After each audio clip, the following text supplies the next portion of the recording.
नमस्कार, मैं हूं जया सिन्हा और रंग तरंग में आप सभी का बहुत बहुत स्वागत है।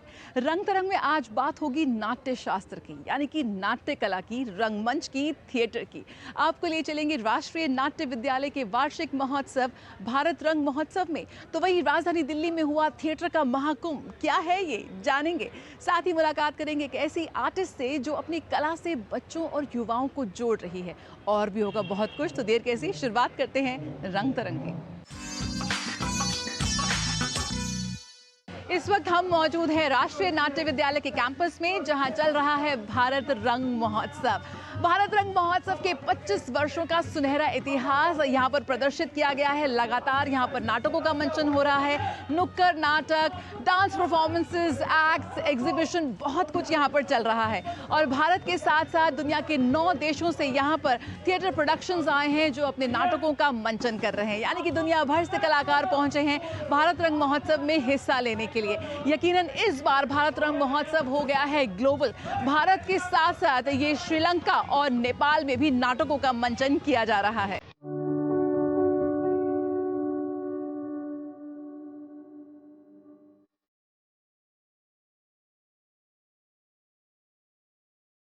राष्ट्रीय नाट्य विद्यालय के वार्षिक महोत्सव भारत रंग महोत्सव ने वैश्विक स्तर पर अपनी एक विशिष्ट पहचान बनाई है।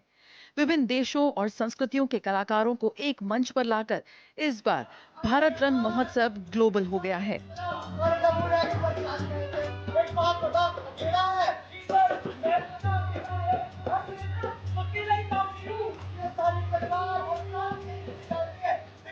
विश्व के सबसे बड़े रंगमंच महोत्सव के रूप में लोकप्रिय भारत रंग महोत्सव में लगातार बेहतरीन नाटकों, चर्चाओं, मास्टर क्लासेस का आयोजन किया जा रहा है।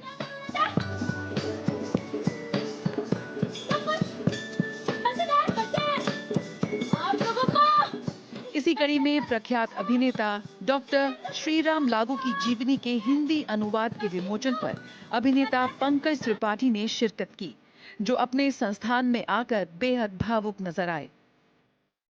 भारत रंग महोत्सव में लगातार नाटकों का मंचन का सिलसिला जारी है। इस वक्त मेरे साथ पंकज त्रिपाठी हैं। एक बार फिर एनएसडी में आके, राष्ट्रीय नाट्य विद्यालय में आकर कैसा एक्सपीरियंस है? आप अभी यहाँ फर्स्ट ईयर के छात्रों से भी आपने मुलाकात की? जी बिल्कुल, बहुत अच्छा। मैं अपने दिन याद कर रहा हूँ कि मैं भी इनकी तरह आया था कहीं से, गांव कस्बे से, और सीख रहा था। तो ये तो मंदिर है हम सब के लिए। हाँ, मंदिर है ये।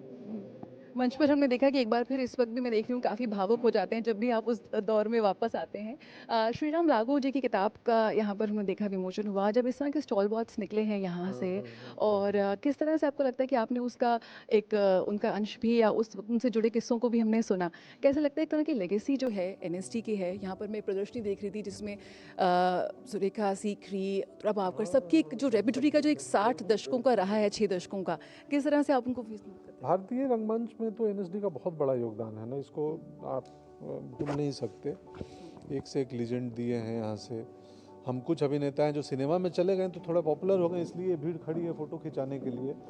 मैं बोल रहा हूँ, बार बार निवेदन कर रहा हूँ कि मैं अपने कैंपस में आया हूँ, मैं छात्र हूँ यहाँ का, तो मुझे छात्र ही रहने दो, एक्टर मत समझो फिल्म वाला। लेकिन अब लोगों का प्रेम है, नहीं मानते हैं, क्या करें।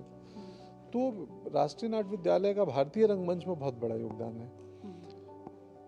हम लोग भी उसी के हिस्से हैं कि चलो हम सिनेमा में चले गए, पर कहीं ना कहीं हम सिनेमा में हमारे होने से भी होता है कि ये ट्रेनिंग का ऐसी एक्टिंग करते हैं, कहाँ से पढ़े हैं, तो बोलते हैं नेशनल स्कूल ऑफ ड्रामा से पढ़े हैं। तो फिर लिस्ट निकाली जाती है कि कौन कौन से एक्टर यहाँ के हैं, तो अच्छा कुछ अलग पढ़ाई होती है यहाँ। तो बहुत खास जगह है मेरे लिए। लेकिन जिस तरह से आपने कहा कि इस वक्त भीड़ जुट रही है, चूंकि आप फिल्मों में आ गए, वो आपको वो पॉपुलैरिटी मिल गई, लेकिन जिस तरह के किस्से रंगमंच से आते हैं या शुरुआत से जो हम तस्वीरें देख रहे हैं, उनको वो पहचान कहीं ना कहीं छोटे पर्दे या बड़े पर्दे पर जाकर वो मिलती है, वो पॉपुलैरिटी या वो स्वीकार्यता जो मिलती है, कहीं ना कहीं उसकी चाह इन तमाम अभिनेताओं में भी है। जी, ऐसा है ना कि वो जो लौकी बिकती है ना बाजार में, या सब्जी या फूल, वो जिस खेत में पैदा होती है वो है ये खेत। 16 फरवरी तक चलने वाला भारंगम पहली बार अंतर्राष्ट्रीय सहभागिता और सांस्कृतिक आदान प्रदान को बढ़ावा देने के उद्देश्य से वैश्विक स्तर पर अपनी पहुंच का विस्तार कर रहा है। महोत्सव में लगभग 1000 नाटक शामिल किए गए हैं, जो अभूतपूर्व हैं।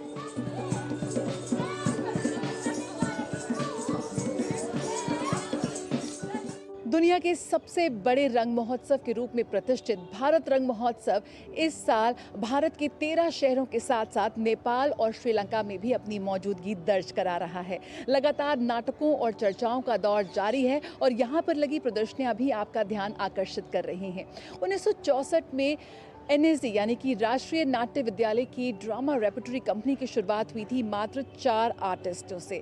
पिछले 6 दशकों के अपने सफ़र को इस प्रदर्शनी में हम देख सकते हैं, जहां पर एनएसडी की जो रेपर्टरी कंपनी है वो आज एक बेहद प्रतिष्ठित ऑर्गेनाइजेशन के रूप में तब्दील हो चुकी है।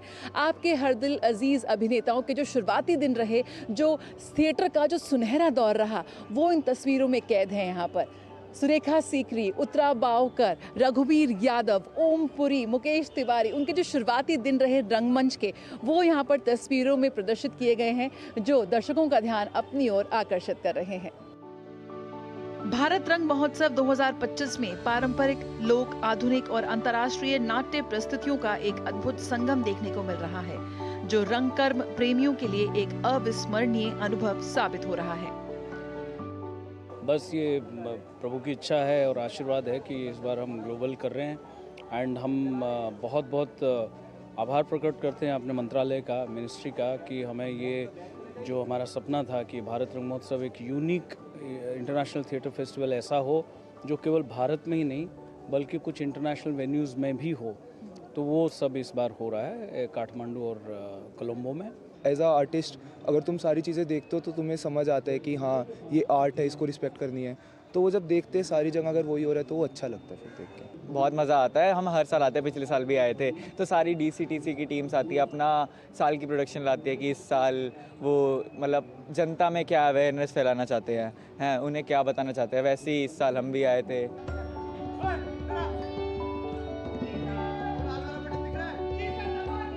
एक रंग श्रेष्ठ रंग और एक अभिव्यक्ति सर्वोच्च रचना की थीम के साथ भारंगम विश्व भर के कलाकारों और विभिन्न संस्कृतियों को एक साथ लाकर उनके बीच सांस्कृतिक आदान प्रदान को बढ़ावा दे रहा है।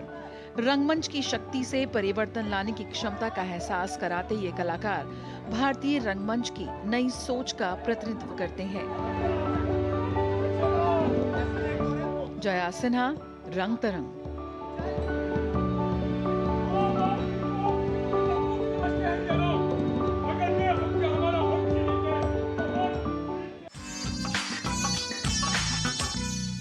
बहुत ज़रूरी है कि एक कलाकार को सही दिशा मिले, सही प्रोत्साहन मिले, एक खुला आसमान मिले। यही तो है उद्देश्य ओरिजिन स्टोरी का। आइए आपको ले चलते हैं इंडिया आर्ट फेयर में, जहां पर कलाकृति आर्ट गैलरी हैदराबाद कुछ ऐसा ही काम कर रही है। इंडिया आर्ट फेयर 2025 में दर्शकों का ध्यान आकर्षित कर रही है अनिका मान द्वारा क्यूरेट की गई ये प्रदर्शनी।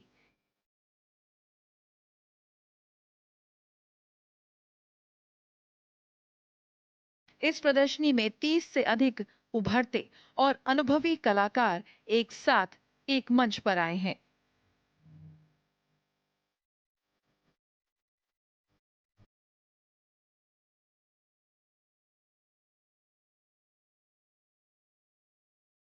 ओरिजिन स्टोरी कलाकृति आर्ट गैलरी द्वारा प्रस्तुत इस कोलैबोरेशन में युवा कलाकारों की भागीदारी अभूतपूर्व रही है।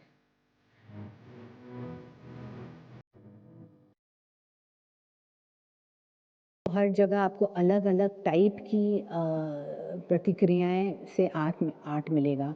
कुछ पेपर में है, कुछ वीविंग है, कुछ आपके मार्बल में हैं, कुछ प्रोजेक्शन ऑन द फसाड है जो हम 6 बजे के बाद शुरू करते हैं, जो बिल्डिंग के फसाड में हो सकता है। कुछ प्रोजेक्शन आपके वाटर और इसके ऊपर है, कुछ स्कल्प्टर्स हैं, अलग अलग टाइप का। सो हम लोगों ने बहुत मेहनत किया है कि सभी प्रकार के आर्ट आपको देखने को मिले। हमने ये शो इसीलिए डिसाइड किया करने के लिए क्योंकि हम चाहते हैं कि जो यंग आर्टिस्ट हैं इंडिया के, उन्हें हम रिप्रेजेंट कर पाएँ, उन्हें हम प्रोत्साहित कर पाएँ कि वो और काम बनाएं और उनका जो काम है वो हम ऑडियंसेस तक ला पाएँ। हर कलाकार की अपनी अलग एक शैली है, अंदाज है। ओरिजिन स्टोरी प्रत्येक कलाकार के अनूठी शैली को, उनकी सोच को दर्शकों के बीच प्रस्तुत करती है। अगर आप इन आर्टवर्क को देखें तो ये एक शैंटी शैक बनाया गया है और दादियों के जैसे वो औरतें वहाँ पर बैठी हैं। इधर अगर आप देखें, ये हमारी आर्टिस्ट है राका पांडा। राका पांडा का पूरा आर्ट एक सोशल कमेंट्री पे निर्धारित है।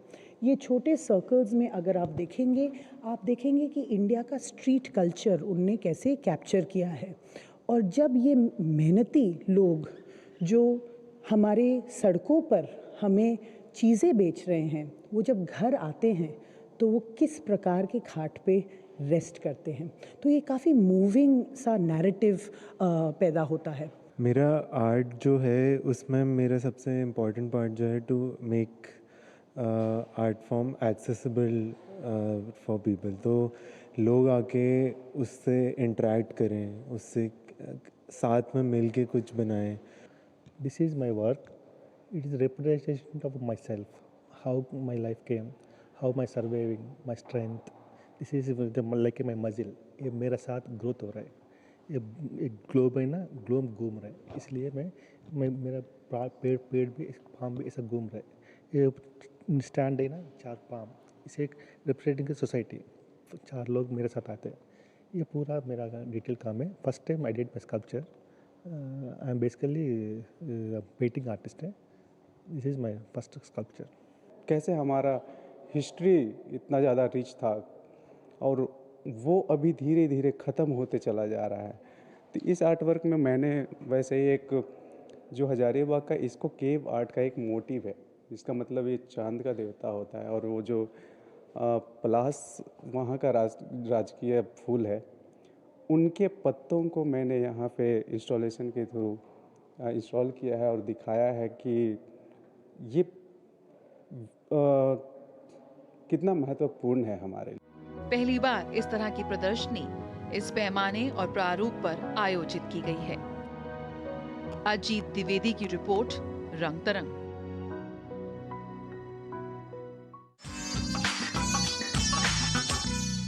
राष्ट्रीय नाट्य विद्यालय और भारंगम यानी कि भारत रंग महोत्सव ने जिस थिएटर संस्कृति की स्थापना की है ना, उसका लगातार विस्तार हो रहा है। राजधानी दिल्ली में एक दिन में 30 नाटकों का मंचन हुआ, 600 कलाकार, विभिन्न भाषाएं, विभिन्न देश, यानी कि थिएटर का महाकुंभ का आयोजन हुआ राजधानी दिल्ली में। आइए आपको लिए चलते हैं।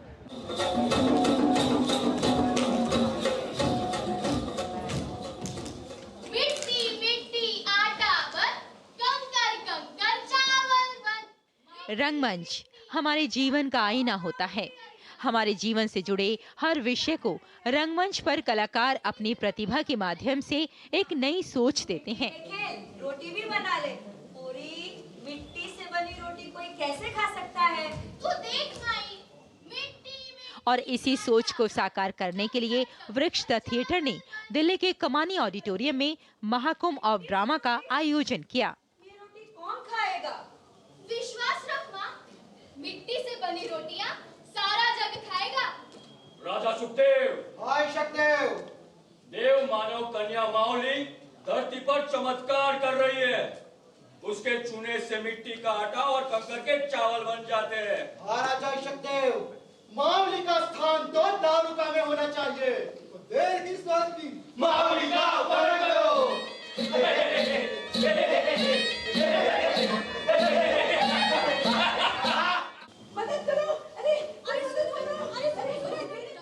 महाकुंभ ऑफ ड्रामा की खास बात ये थी कि एक ही दिन में तकरीबन 30 ड्रामों को प्रस्तुत किया गया, जिसमें तकरीबन 600 कलाकारों ने अलग अलग भाषाओं में अपनी अदाकारी की जौहर दिखाई।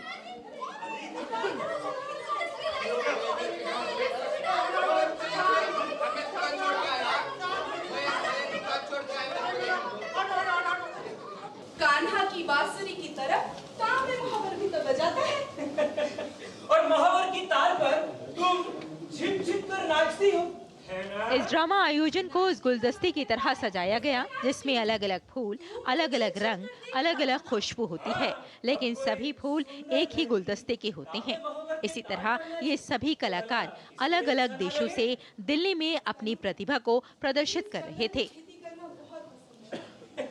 तुम हंसते इस जंगल में खेती करना और मैं मस्त होकर गाय चराऊंगा। मावली, खेती और पशुपालन एक हो जाए तो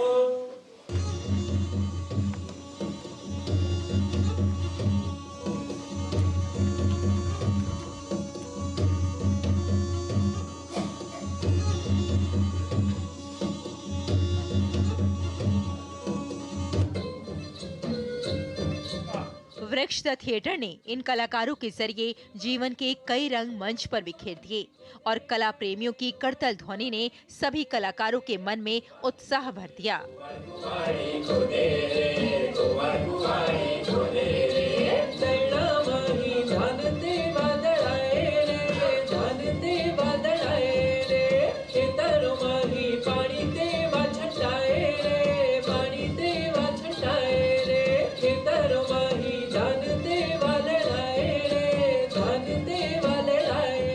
ड्रामा सीखने के लिए आते हैं और हर महीने एक विद्यार्थी उसमें से ड्रामा डायरेक्ट करता है।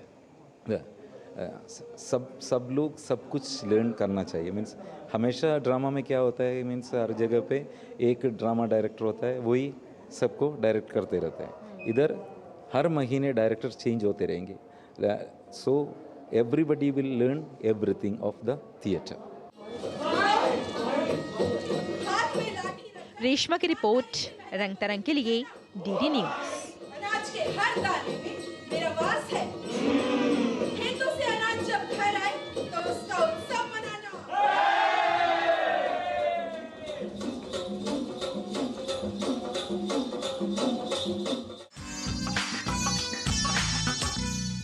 कला की हमारी इस दुनिया में हर वक्त कुछ ना कुछ घटता रहता है, तो आइए देख लेते हैं बीते हफ्ते कला और सांस्कृतिक जगत में और क्या खास आयोजन रहे।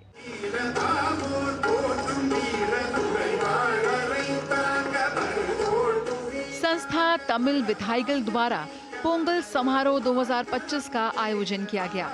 JLN ऑडिटोरियम एम्स नई दिल्ली में संस्था द्वारा पोंगल समारोह की धूम देखी गई। पोंगल का त्योहार दक्षिण भारत में एक महत्वपूर्ण उत्सव है।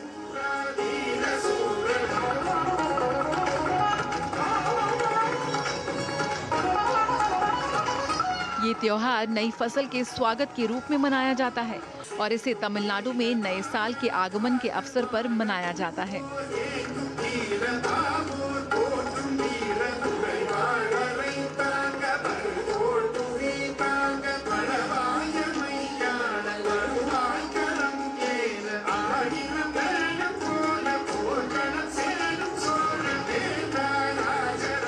उल्लेखनीय है कि इस समय उत्तर भारत में मकर संक्रांति का पर्व मनाया जाता है, जिसे दक्षिण भारत में पोंगल के रूप में मनाने की परंपरा है।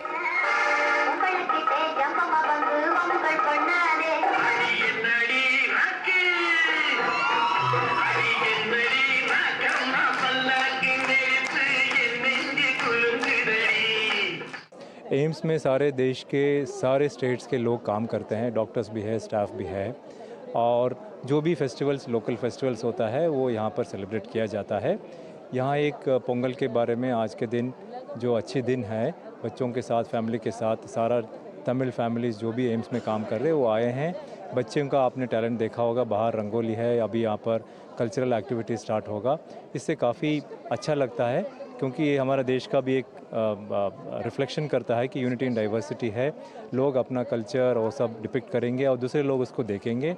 इससे एक अच्छा सा मैसेज भी जाता है कि लोग सब टुगेदर रह के सब लोग अच्छा सा काम करते हैं और ये देश के लिए भी अच्छा होता है।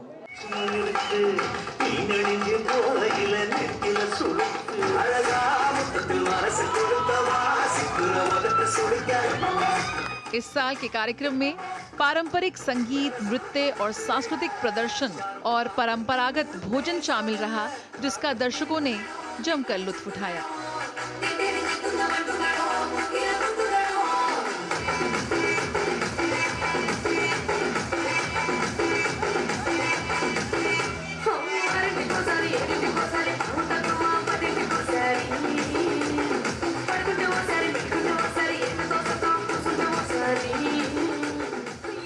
पोंगल की उत्पत्ति प्राचीन तमिल संस्कृति में सूर्य को धन्यवाद देने के प्रतीक के रूप में हुई थी।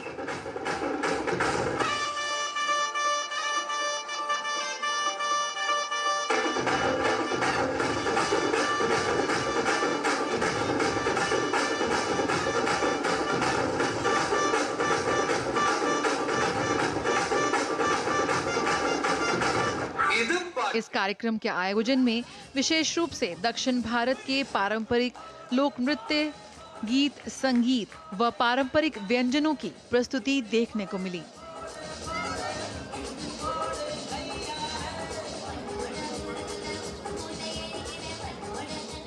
रंग तरंग, डीडी न्यूज़।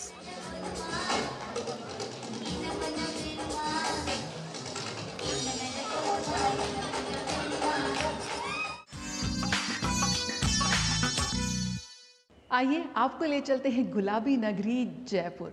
मशहूर आर्टिस्ट डॉक्टर सुषमा महाजन की पेंटिंग प्रदर्शनी में खासी भीड़ जुटी। एक रेडियोलॉजिस्ट से एक कलाकार तक के उनके इस अनूठे सफर को जाना हमने इस प्रदर्शनी के जरिए।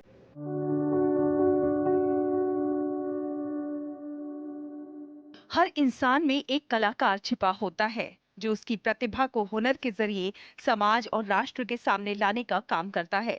ऐसी ही बहुमुखी कला की धनी है जयपुर की रहने वाली डॉक्टर सुषमा महाजन। सुषमा महाजन वैसे तो मशहूर रेडियोलॉजिस्ट हैं, लेकिन कला को लेकर उनका प्रेम जग जाहिर है। डॉक्टर सुषमा को रंगों के साथ अटखेलियां करते हुए अपने भीतर के कलाकार को तराशने का जुनून है और इसे पूरा करने के लिए वो पेंटिंग बनाती हैं। अपनी कला के जरिए अंतर्मन के कलाकार को उद्वेलित करने के लिए डॉक्टर महाजन ने अपनी कुछ चुनिंदा कलाकृतियों की प्रदर्शनी जयपुर के जवाहर कला केंद्र स्थित अलंकार गैलरी में लगाई। मैंने इनमें वाइल्ड कैट बनाया है 4, उसमें जैगुआर है, लेपर्ड है और टाइगर बनाया है। मुझे लगता है कि जो वाइल्ड एनिमल्स हैं इनको प्रॉपर एक हमें एनवायरनमेंट देना पड़ेगा ताकि इनकी अपना जो हम इनको प्रिजर्व कर सकें, क्योंकि जैसे जैसे हम ट्रीज काटते जा रहे हैं, जंगल को डिस्ट्रॉय करते जा रहे हैं, तो इनका ग्रोथ खत्म होता जा रहा है। तो हमें इनको प्रिजर्व करने के लिए गवर्नमेंट भी बहुत स्टेप्स ले रही है। हमारे प्रधानमंत्री जी भी चीता बाहर से लेके आए थे ताकि हमारे यहाँ पर चीता की पॉपुलेशन बढ़ सके। वाइब्रेंट ह्यूज के नाम से आयोजित इस कला प्रदर्शनी में बतौर मुख्य अतिथि भाग लेने के लिए आए भारत के पूर्व मुख्य निर्वाचन आयुक्त सुनील अरोड़ा ने इसका उद्घाटन किया। 3 दिवसीय प्रदर्शनी वाइब्रेंट ह्यूज में डॉक्टर महाजन की कलाकृतियों का अवलोकन करते हुए कि ऐसी कला को निहार कर वो अभिभूत हैं। बहुत अच्छा लग रहा है देख के, बहुत पीसफुल है। ये पेंटिंग मुझे बहुत अच्छी लगी। ये जो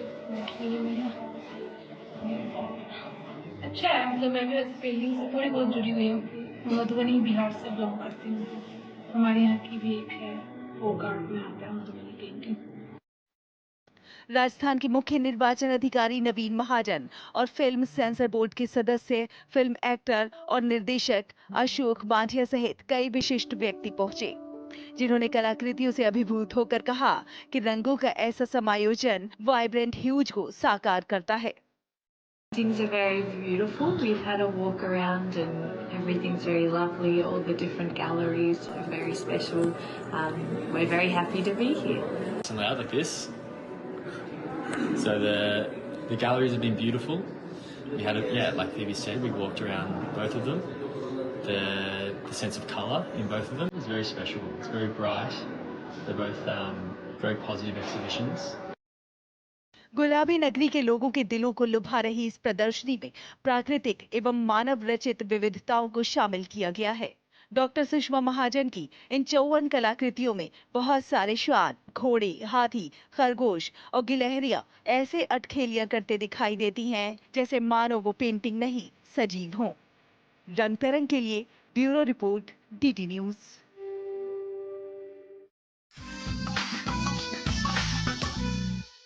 भारत की प्राचीनतम कलाओं में शामिल है नाट्य कला।